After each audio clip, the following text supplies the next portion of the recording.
विश्वास में और बढ़े पिता, और उनके जीवन में पिता परमेश्वर जो बंधन जो बंधा हुआ है वो खुल जाए पिता, विश्वास बढ़े, बंधन टूटे, रास्ते खुले और आपके राज्य में और दुनिया से बढ़ पिता। हर एक जन का आपके लहू में कवर करता हूँ पिता, और हर रुकावटों को यीशु के नाम से हटाता हूँ पिता। धन्यवाद देते हैं बातों के लिए, आदर महिमा स्तुति आपको देते हैं, प्रार्थना यीशु के नाम से। आमीन। जैसा कि आप सभी जानते हैं कि आज जो है फादर्स डे, कितने जनों ने आज जो हमारा असली स्वर्गीय पिता है उनको विश किया।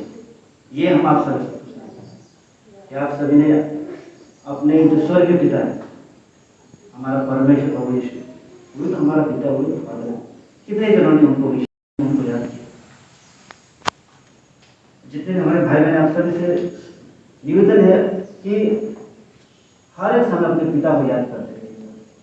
हमारा जो स्वर्गीय पिता है, संसार में जो हमारे पिता है जो वो है वो परमेश्वर है, लेकिन असली जो हमारा स्वर्गीय पिता आज वो भी तो है, उसका भी तो वैसे उसका डे तो हर समय होता है, लेकिन उसको भी तो कितने जरूरी है, ये बहुत जरूरी है। और आज का जो वचन था कि यूहन्ना 3:16 कि परमेश्वर जगत से ऐसा प्रेम उसने अपने इकलौते पुत्र को दिया ना, अपने इकलौते पुत्र को दिया। तो वो परमेश्वर इतना आपको प्रेम करता है कि उसने अपने इकलौते पुत्र अपने कलेजे के टुकड़े को निकाल कर सभी को दिया। तो आप उनको क्या दे रहे हैं ये भी जानना जरूरी है। तो आज का जो स्क्रिप्चर था उसमें मैं थोड़ी बात में आऊँगा, लेकिन कुछ एक वचन को लेके आऊँ जो परमेश्वर के है। मुझे नहीं पता था क्या देना है क्या वचन, लेकिन जब हम प्रार्थना किया था तो परमेश्वर ने कुछ एक वचन दिया है जो आप सभी को रखने के लिए बोला, तो आप सभी रखेगा। उससे पहले हम बता दें कि हम जो है आपने देखा होगा मैं वीडियो दे रहा था, उनको भी बोला वीडियो देने थे। तो हम जो यूट्यूब में मेरा चैनल है जिसका नाम है फैमिली इन क्राइस्ट, तो कुछ सालों से हम वहाँ पर वीडियो डालता है। तो अगर आप लोग हो सके तो देखिए कि रात के 9 बजे लाइव प्रेयर होता है वहाँ पे, तो कुछ जुड़ते हैं बाहर से लोग, तो आप लोग भी जुड़िएगा। तो ये अगर आप हो सके ना, तो चलिए एक वचन तो परमेश्वर कुछ एक वचन दिया, अगर आपके पास बाइबल है तो देखिएगा। बाइबल में बताएगा कि परमेश्वर ने एक बार परमेश्वर के जो शिष्य थे ना, अपने शिष्य थे उनमें से कुछ शिष्य आया परमेश्वर का कि परमेश्वर हम प्रार्थना करें तो किस तरह प्रार्थना करें। तो वही प्रार्थना में परमेश्वर जो है जितने भी फादर्स है तो उनके बारे में परमेश्वर क्या कहना चाहते हैं, तो उस प्रार्थना के द्वारा देखेंगे ना। तो आज हम 2 भागों को लेकर बताएंगे। पहला भाग है जो संसार में जो हमारे फादर है उसके लिए, दूसरा जो हमारा जो स्वर्गीय पिता है उसके लिए। ये इसको हल्का में नहीं लेना, ये पिता जो है बहुत बड़ा जिम्मेदारी है। तो आप लोग जितना भी पिता है उनके लिए प्रार्थना करते रहेगा। ये जो टाइटल है पर, तो उसमें परमेश्वर ने जो सिखाया जो किस तरह प्रार्थना करना, उसमें ही परमेश्वर ने बता दिया कि पिता को किस तरह होना चाहिए संसार में ना। तो अगर आप देखोगे आपके पास अगर बाइबल है तो देखिएगा मैथ्यू अध्याय 6 मतलब चैप्टर 6 का, अगर बाइबल देखिएगा ना मैथ्यू अध्याय 6 का वचन 9 से 13 में देखिए, वहाँ परमेश्वर ने प्रार्थना करना सिखाया। तो ये प्रार्थना में परमेश्वर ने एक रहस्य बताया कि जितने भी हमारे संसार में पिता उनको होना क्या चाहिए, उनका क्वालिटी किस तरीके का होना चाहिए ना। तो जैसे अगर आप देखें मैं आपको पढ़ लेगा मत्ती अध्याय 6 का वचन 9 से 13। अतः तुम इस रीति से प्रार्थना किया करो कि हमारे पिता तू जो स्वर्ग में है, तेरा नाम पवित्र माना जाए, तेरा राज्य आए, तेरी इच्छा जैसे स्वर्ग में पूरी होती है वैसे पृथ्वी पर भी पूरी हो। हमारे दिन भर की रोटी आज हमें दे, और जिस प्रकार हमने अपने अपराधियों को क्षमा किया है वैसे ही तू भी हमारे अपराधों को क्षमा कर, और हमें परीक्षा में न डाल और परीक्षा में न ला, परंतु बुराई से बचा, क्योंकि राज्य और प्रार्थना होना सदा तेरी है। आमीन। तो ये वचन परमेश्वर। अब इस वचन में जो संसार में जो चल रहा है इसके बारे में क्या है ऐसे बता, जहाँ जो परमेश्वर कुछ शब्द दिए हैं। तो सबसे पहले अगर देखोगे फर्स्ट 9 का में, तो वहां पे एक शब्द है पवित्र, आपको मिला होगा, वहां पे एक शब्द है पवित्र। तो ये हमें पहला लाइन जो 9 में जो बता रहा है पवित्र, ये क्या बताता है कि एक पिता को अपने आप को जो पवित्र रखना बहुत जरूरी है। अगर आप एक फादर है तो बिग रेस्पॉन्सिबिलिटी, जो बहुत बड़ा रेस्पॉन्सिबिलिटी जिम्मेदारी आपको बनाता है, तो सबसे पहले आपको पवित्र होना पड़ेगा, उस रेस्पॉन्सिबिलिटी को पूरा करना है। आप एक फादर हैं और आप अपनी जिम्मेदारियों को करने के बजाय आप जो गलत दिशा की ओर जा रहे हैं, या व्यभिचार कर रहे हैं, नशा पानी पी रहे हैं, क्योंकि ये जो शरीर जो है वचन में देते हैं ये परमेश्वर का क्या है, ये शरीर परमेश्वर का क्या है, मंदिर परमेश्वर तो घर है, परमेश्वर मंदिर, परमेश्वर अपने स्वरूप में हम लोग को बनाया ना। परमेश्वर ने तो बोला तो हो गया था, लेकिन हम लोग को तो अपना स्वरूप में अपने हाथों से बनाया ना। तो और जीवन का साथ होता, तो ये जो शरीर जो है परमेश्वर के मंदिर, स्पेशली जो फादर जो होता है ना, उन लोगों को ये जो वो तो सभी के लिए, लेकिन आज फादर के स्पेशली बोले कि आप अपने आप को शुद्ध रखें, पवित्र रखें। आप व्यभिचार करेगा, आप जो है नशा पानी में जाएगा, आपका ध्यान इधर उधर होगा, जुएबाजी में होगा, इधर उधर होगा, तो किस तरह आप अपने आप को पवित्र रखोगे?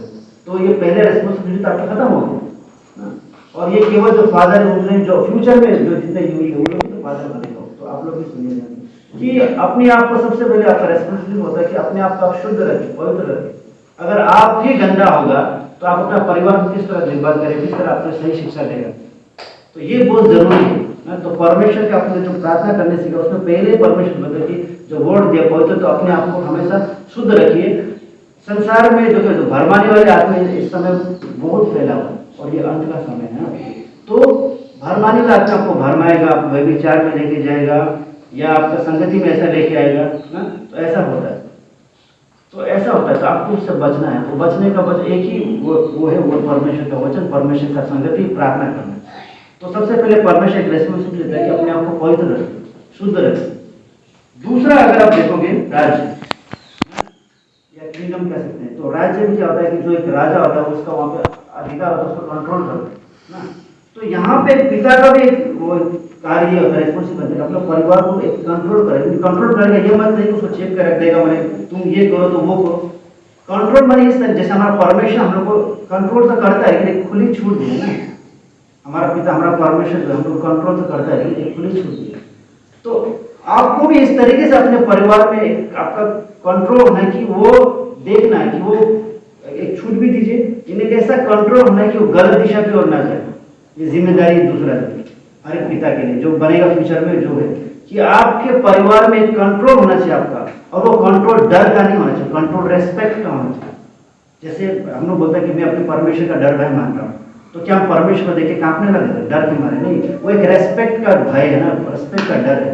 तो एक परिवार में पिता का कंट्रोल होना चाहिए, उस कंट्रोल में एक रेस्पेक्ट होना चाहिए, ये जरूरी है। ये दूसरा परमेश्वर रेस्पॉन्सिबिलिटी है जो संसार के जो पिता है जो होने वाले, तो ये बहुत जरूरी है आपका, आपके परिवार में जो एक तरह का जो कंट्रोल होना है, और उस कंट्रोल में आपका रेस्पेक्ट होना है, वो डर भय में रेस्पेक्ट होना है। उस कंट्रोल के द्वारा देखने आपका परिवार बिगड़े नहीं, सही दिशा की ओर जाए, तो ये जरूरी है। अगर आप तीसरे देखोगे वचन 11 में, यहाँ पे एक शब्द आता है हमारे दिन भर की रोटी, तो एक शब्द है रोटी। अभी ये क्या दर्शाता है? देखिए हम लोग संसार में हम लोग अगर रहना है तो हम लोग को जैसे होता है रोटी कपड़ा मकान, हम लोग तो अगर हम लोग भोजन नहीं होता हम लोग तो क्या होगा, हम लोग तो मर जाएंगे। तो ये इसमें जो शब्द रोटी दर्शा है, तो यहाँ पे ये दर्शा है कि पिता की जिम्मेदारी बनती है कि अपने परिवार का जो पालन पोषण करे, उसकी जो भी जरूरतें हैं वो पिता पूरा करे। ये बहुत जरूरी है। यहाँ पे जो रोटी दर्शा है ये दर्शा रहा है कि हर एक पिता जो होता है उसकी जिम्मेदारी होती है कि उसके परिवार में जो कमी घटी है वो उसको पूरा करने के लिए सबसे पहला कदम वो है, ये जरूरी है। अगर एक पिता काम जो होता है देखिए उसका परिवार का हाल क्या होगा, ये बहुत जरूरी है। क्या अगर आप सोचो कि क्या काम करना है, हो जाएगा, नहीं होगा, क्योंकि परमेश्वर ने वचन में दिया हुआ कि एक पिता को सबसे पहले परिवार का रेस्पॉन्सिबिलिटी, उसका पालन पोषण का जो कमी घटी है उसको पूरा करने के लिए उसको सबसे पहला स्टेप पिता को करना है। तो वहां पे एक शब्द दिया, अगर आप देखो कि वहां पे दिया क्षमा, अगर आप देखा हो बाइबल, वहां पे दिया क्षमा।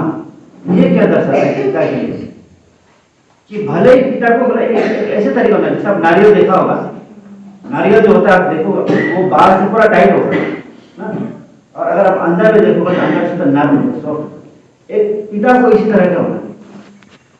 एक पिता जो नारियल की तरह एग्जाम्पल कहते हैं कि वो बाहर से तो सख्त है, कंट्रोल कर, जैसे यहाँ पे राज्य बनकर कंट्रोल करना है, उसका कंट्रोल वहां पर होना, तो वो उसी तरह से बाहर से तो दर्शा रहा है, लेकिन अंदर से वो एक सॉफ्ट होना है और एक क्षमा जो दे सकने वाला। यानी कि अगर आपका बेटा कुछ गलती करके आता है या बेटी कुछ गलती करके आता है, या मान लीजिए आपका वाइफ जो गलती करके आता है, तो मुझसे नहीं, तुम ये गलती हो गई, तुम अभी घर से अभी का अभी निकलो, ये ऐसा नहीं है ना। तो यहाँ में क्षमा जो वर्ड दिया ये दर्शाता है पिता के लिए कि वो अपने अंदर में एक अपने आप को ऐसा बनाए कि कम से कम उसे दूसरा मौका दे, काउंसलिंग करे, उसे सुने और उसे सही दिशा की ओर लेके जाए, उसे बताए कि तुमसे गलती फ्यूचर में तुमसे ऐसी गलती नहीं होगी। मतलब कि आपको मैंने अंदर से क्षमा देने वाला होना चाहिए। इसका मतलब ये बिल्कुल नहीं कि आपको खुली छूट दे दिया, अभी गलती कर दिया क्षमा कर दिया फिर गलती कर दी। परमेश्वर का वचन कहते हैं कि परमेश्वर साँटे भी मारता है, वो हमारा पिता है, वो साँटे भी मारते गलती करते।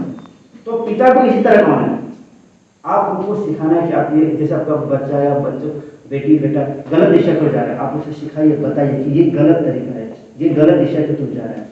तो ये क्षमा जो होता है बहुत बड़ा, जो देखने में छोटा है, बहुत बड़ा रहस्य है इसका अंदर में कि आपको अपने अंदर में ऐसा बनाइए आप कि आप अपने बच्चों को या वाइफ को या कुछ भी जो घर में जो है उनको गलती जब वो करें तो उन्हें सिखाइए कि किस तरीके से आप गलती करो, इससे आपको निकालना होगा, किस तरह आप जो गलत संगति में जा रहे हैं अपने बच्चों को, परिवार को। तो ये पिता की बहुत बड़ी जिम्मेदारी है, तो क्षमा करना। उसके बाद अगर आप देखोगे वहां पे, तो यहाँ पे जो दिया बुराई से बचा, तो पिता की एक जिम्मेदारी होती है कि वो अपने बच्चों को, परिवार को बाहरी बुराइयों से बचाए। बुराइयां दो तरीके की होती है, पहला होता है जो संसारिक होता है, दूसरा होता है आत्मिक।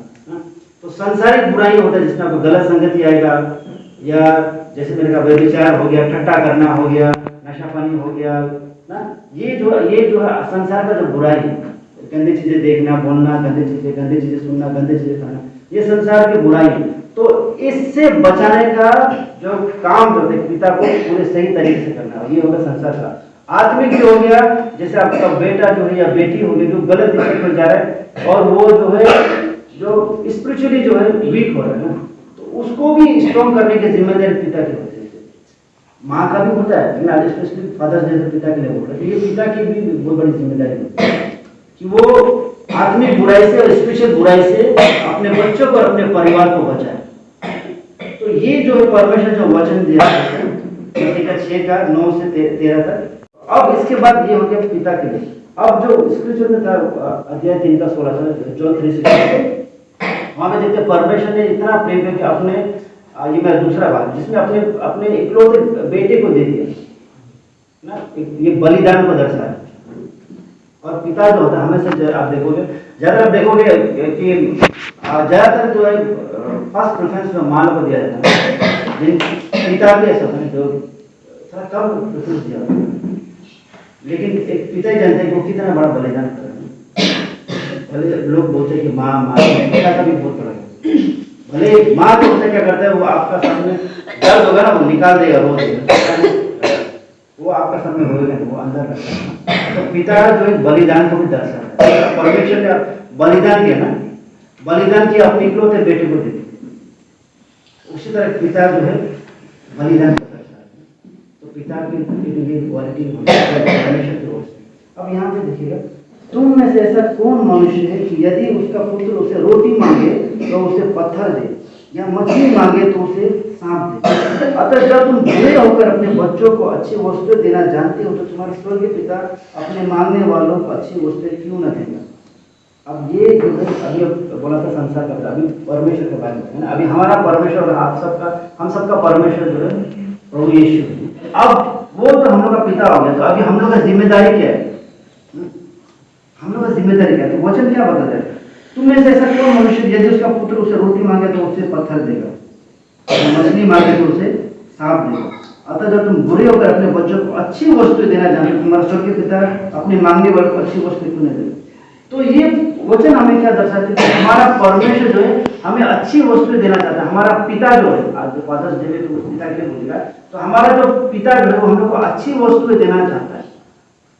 तो यहाँ पे जो अच्छी वस्तुएं देना चाहता है यहाँ पे, तो यहाँ पे कुछ एक गलत धारणा जो आजकल हमारे संसार में होता है, फैला हुआ है, ये मसीहों में भी है कि अच्छी वस्तु मतलब जो है गाड़ी, बंगला, अच्छे कपड़े, अच्छा घर, और ज्यादातर लोग ये सब मांगते हैं। लेकिन परमेश्वर इसका बारे में यहाँ पे नहीं बोला है।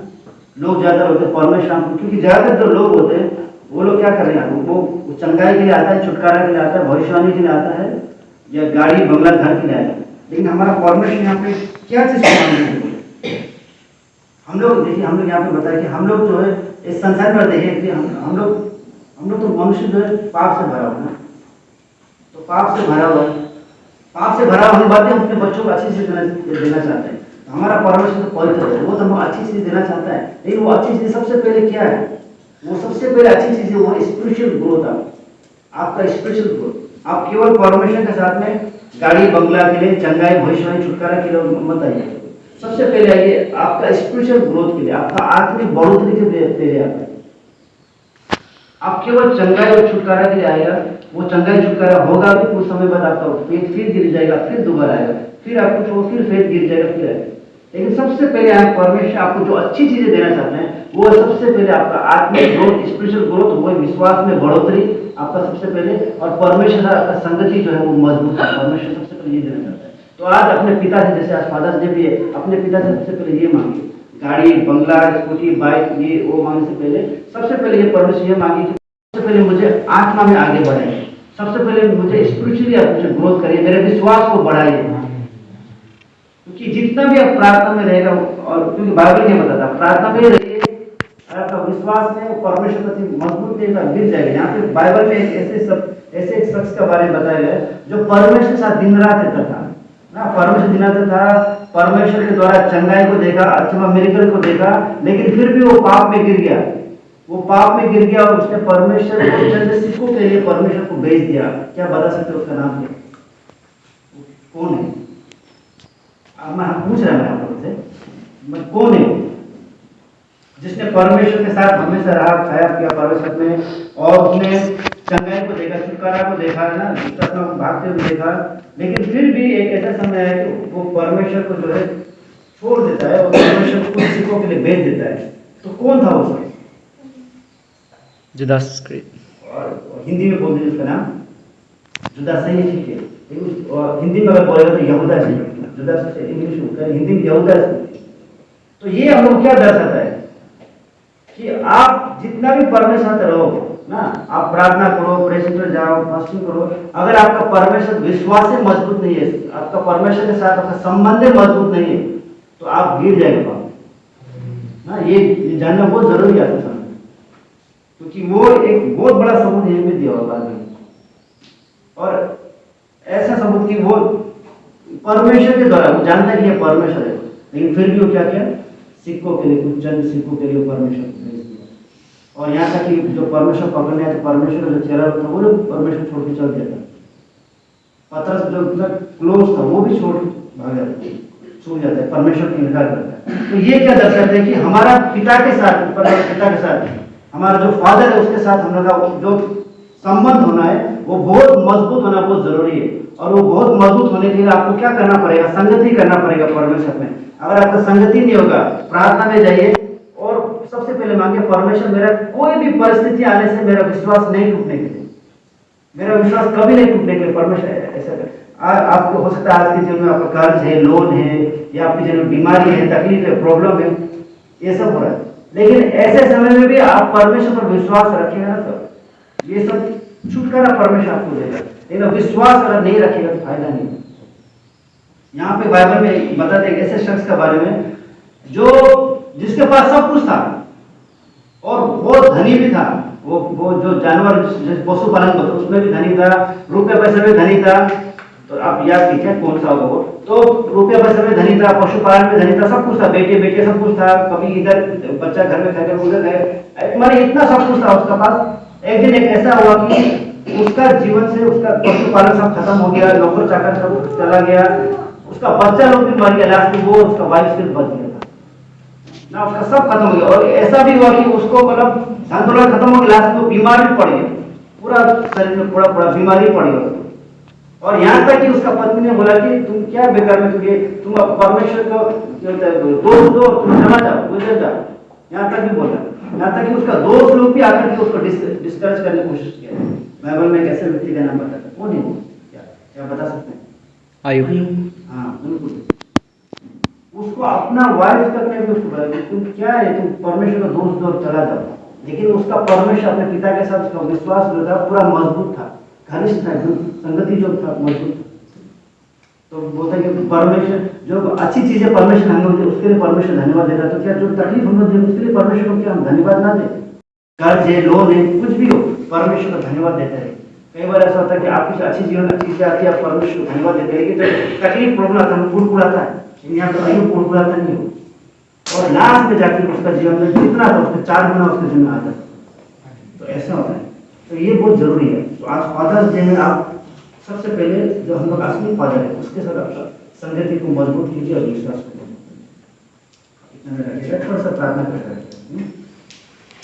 प्रभु धन्यवाद मेरे पिता, आज आपने सुंदर समय और ये वचन दिया मेरे पिता। आज जितने भी आज यहाँ पे भाई बहन है मेरे पिता परमेश्वर, जितने भी जने पिता प्रभु आपके वचन के द्वारा मेरे पिता प्रभु हर मैं प्रार्थना करता हूँ हर एक जन के जीवन मेरे पिता परमेश्वर विश्वास मजबूत हो और वे जीवन की हर एक परिस्थितियों में मेरे पिता परमेश्वर पिता भी आपको धन्यवाद दे आपको काम कर आगे बढ़े। हालेलुया मेरे पिता परमेश्वर, चाहे मुझे में जो भी आज जो तकलीफें बीमारियां हैं, कर्ज है, लोन है, परेशानियां है मेरे पिता परमेश्वर, लेकिन आपने उन परेशानियों से उनके बाहर निकालने वाला है पिता प्रभु, और साथ साथ पिता उनको विश्वास का मजबूत करने वाला है मेरे पिता परमेश्वर। हालेलुया प्रभु आपने आगे बढ़ाइए और आने दिन मेरे पिता परमेश्वर अपने जीवन में बदलाव को देखिए। हालेलुया और ये चर्च और जितने भी यहाँ पे उपस्थित जन है और जितने भी नहीं है सभी के लिए प्रार्थना करते हुए सब मेरे पिता परमेश्वर को बढ़ते जाए विश्वास में और आपके राज्य में बढ़ते जाए।